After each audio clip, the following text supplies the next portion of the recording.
If the person that you're romantically involved with is confusing with you and leaves you feeling more anxious and doesn't clarify things with you, it is best to leave. Even if you may love them, which you probably still do very deeply. But if someone is confused with you, they're confused about themselves. So there's nothing that you can do if someone isn't finding that clarity within themselves. And what's best is to focus on your peace and your sanity.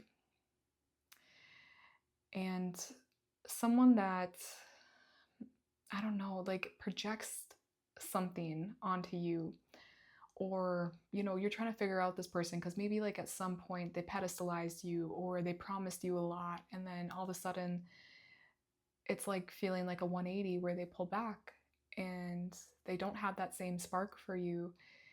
It's really important that you leave and you choose yourself, because life's too short and you deserve better. And I think someone that doesn't fully choose you, it's so important that you take that as a fact and you come back home to yourself and choose yourself. And this could just be a pattern for this person. And I know, like, sometimes when you have a big, open, compassionate heart, it's like, well, maybe if I stick around, they'll like see my worth and see my value. And it's like, that's wishful thinking. And it's also based on the potential, the same potential that you've been seeing about this person the entire time. You've been focusing more on their potential than how they're actually showing up for you. And again, if it was at one point feeling solid and secure and like they're coming with clarity, and then another point it's insecure and they don't feel the same way about you, you need to move on. It's hard, but there's a difference too when they come with openness and vulnerability and genuinely wanting to meet you in the middle and to also hear your points of view. But if it's coming from ego, from mind, from I've made a decision about this, but it's a relationship, so it's like they're dominating the situation when it should be two people meeting in the middle. Any of that energy, it's really best to just remove it from your life, because it's not suiting you, it's not fulfilling you on that deep level. It's giving you more anxiety than peace. And those soulmates that are closest to you, romantic and platonic, they should be bringing in more peace and clarity than chaos. And again, it's not that we all don't have like hard times, or we do question ourselves, or we do go into, just the human experience. But the difference is they meet you in the middle. They come with openness, vulnerability. They're not dominating the situation with their preconceived ideas. They don't leave you in the middle of the emotional water drowning. They don't do that, the ones that are truly meant for you. So it's really best that you let go of the relationships that are confusing to you and bring you more anxiety than peace now. Because at the end of the day, you're always going to get blessed up. Let's be real. Justice. When you're truly choosing yourself and you truly are tapped into the infinite potential that you are, then guess what?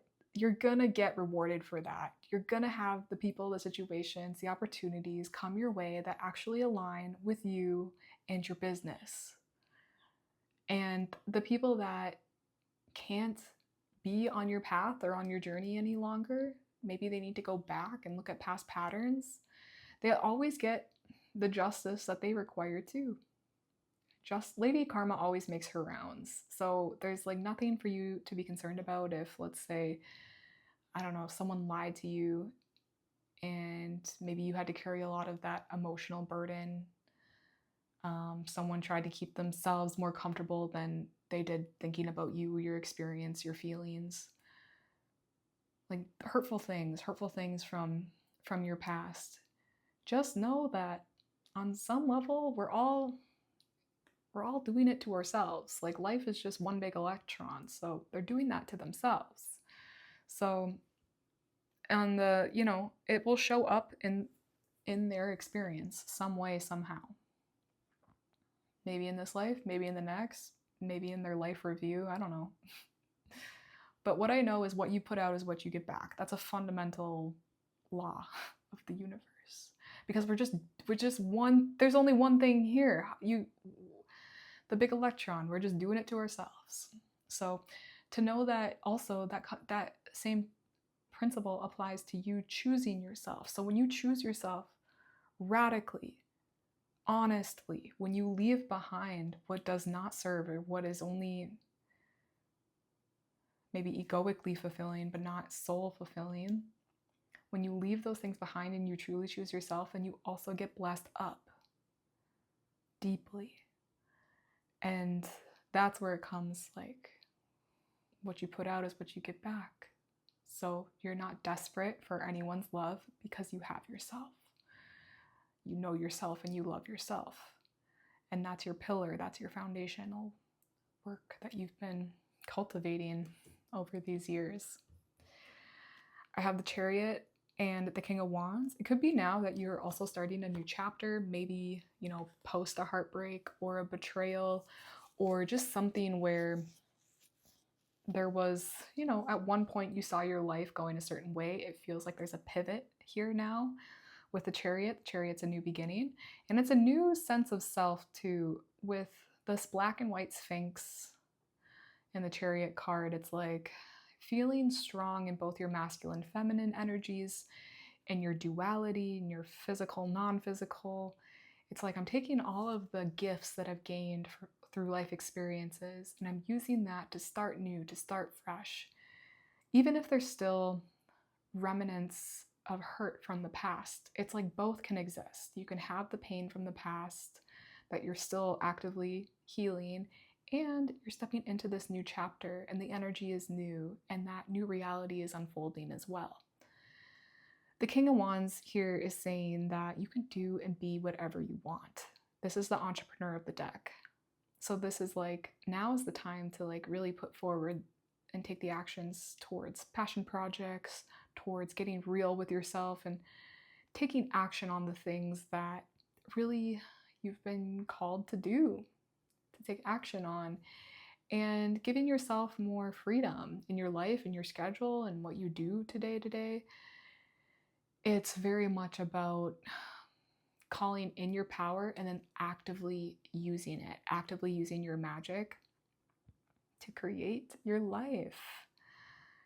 So I don't feel like there's a rush right now at all. I feel like, if anything, there's a slowdown to just be with yourself and get into this new exciting energy of this new chapter beginning, and how it's giving you even more freedom because you're taking more radical responsibility for yourself and your life. And also I feel you have new perspectives now you didn't have before. So that's something too to be grateful for this past situation, even if it didn't work out the way you wanted it to. It's giving you gifts in order to create more of a life that is much more aligned with you, with your magic, with what you want. And that's a beautiful thing. So I would say be gentle with yourself right now, and also just be accepting of everything you're feeling, because it doesn't feel like maybe past traumas, hurts, and pains are completely, like you're completely over it. And that's perfect. You're right in line with healing. That's the healing journey. So just knowing that all realities can exist, and to just have fun playing with what's going to be possible for you now, and also taking the action, doing the physical work to bring these dreams to life, one step at a time, not needing the whole picture or the full picture, but just literally putting one foot in front of the other each and every day to just start to create something. That's going to help your energy, your healing, and your magic as well.